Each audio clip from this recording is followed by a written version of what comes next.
Test दोगे और यही भिन्नता नजर आएगी और यही आपके सिलेक्शन का आधार बनेगी। उसके बाद चौथा सबसे कॉमन क्वेश्चन कि सर मैं सेल्फ स्टडी कैसे करूं, मेरी क्या रणनीति होनी चाहिए, मुझे कौन सी पुस्तकें पढ़नी चाहिए। चूंकि रीट का आयोजन 2 स्तर पर होता है, रीट L1 जो कि प्री प्राइमरी शिक्षक होते हैं और रीट L2 जो कि बीएडधारी होते हैं और वो 5वीं से 8वीं तक के बच्चों को पढ़ाते हैं। सबसे पहले मैं L1 के बारे में बात करना चाहूँगा, उसके बाद मैं L2 की बात करूँगा। L1 का जो पाठ्यक्रम है उसमें 150 क्वेश्चन है जिसको 5 भागों में बांट दिया गया है। अब मैं एक एक भाग पर बात करूंगा और उस भाग के लिए कौन सी पुस्तक आपको पढ़नी चाहिए वो मैं सजेस्ट करूंगा। ध्यान से सुनना उसको और या वीडियो सेव कर लेना या आप लिख लेना अपनी नोटबुक में। सबसे पहला भाग, इसमें पूछा जाता है मनोविज्ञान।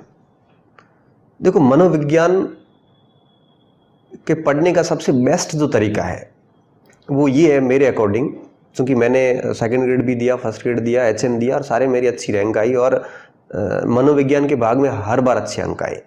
तो मैंने कैसे किया, मैं वही तरीका आपको बताना चाहूँगा। मनोविज्ञान में आप कोई एक पुस्तक लाइए, जैसे मैंने वंदना जादौन को पढ़ा था।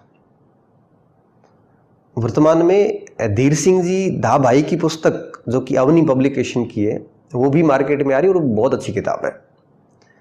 तो मैं कोई फोर्स नहीं कर रहा आपको कि आप ये पुस्तक लेना, आप कोई सी भी एक पुस्तक लो और उस पुस्तक को आप 2 बार थोरोली पढ़ लो और 2 बार पढ़ने के बाद में इस 2 बार के दौरान आपको याद नहीं करना, सिर्फ सिलेबस के अकॉर्डिंग उस पुस्तक को पढ़ना है। 2 बार पढ़ने के बाद में आप जितने भी पुराने पेपर हुए हैं उनकी जो साइकोलॉजी पूछी गई है उस साइकोलॉजी के प्रश्न सॉल्व कीजिए। और जब प्रश्न सॉल्व करोगे तब आपको लगेगा कि मैंने पढ़ने में कहाँ गलती कर दी या कौन सी चीज़ें मैंने छोड़ दी या किन चीज़ों को मैंने ज़्यादा ढंग से नहीं पढ़ा। जब आप सारे प्रैक्टिस सेट कर लोगे तो उसके बाद में पुनः आप एक बार सिलेबस पढ़ोगे।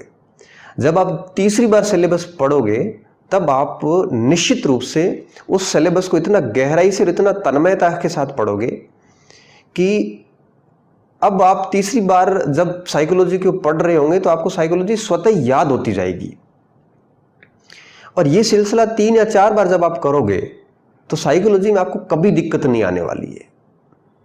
साइकोलॉजी एक ऐसा व्यवहारिक विज्ञान है जिसके लिए अपने को रटने की कोई आवश्यकता नहीं है। रटने की चीज़ें कौन सी है इसमें, जैसे कोई तिथि है या कोई पुस्तक का नाम है या किसी मनोवैज्ञानिक का कोई कोट है, तो उसके लिए आप 3-4 बार कोर्स करने के बाद में एक छोटी बुकलेट बना दो और उसमें वो सारे तथ्य जो है वो 4-5 पेज के लिख लो और बाकी सारी चीज़ें साप्ताहिक उसको रिवीजन करते रहो।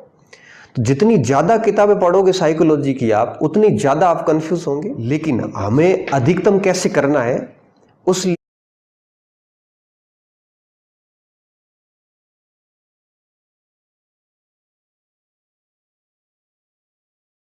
साप्ताहिक उसको रिवीजन करते रहो।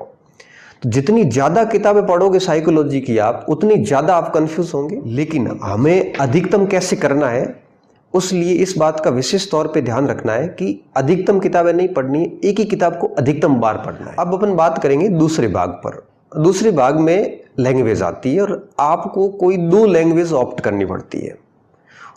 आप हिंदी संस्कृत कर सकते हो, आप हिंदी इंग्लिश कर सकते हो, कोई सी भी 2 लैंग्वेज आपको ऑप्ट करनी पड़ती है। सबसे पहले मैं बात करूंगा हिंदी की। देखो, हिंदी इतनी टफ नहीं पूछी जाती, लेकिन आपको हर सिचुएशन के लिए तैयार रहना है। मैं आपको 2 पुस्तकें सजेस्ट करना चाहूंगा हिंदी के लिए। सबसे पहली पुस्तक 9वीं 10वीं 11वीं 12वीं की एक पुस्तक आती है राजस्थान बोर्ड की, हिंदी व्याकरण की। एक ही किताब आती है, 4 क्लास की समग्र है वो।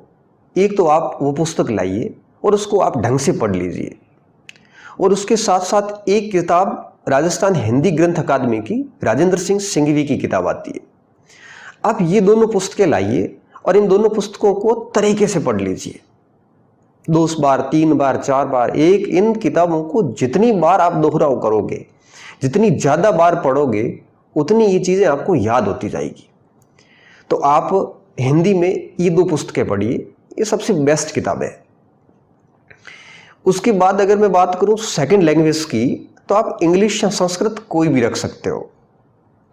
जहाँ तक इंग्लिश की बात है, तो इंग्लिश के लिए बहुत सारी किताबें मार्केट में हैं।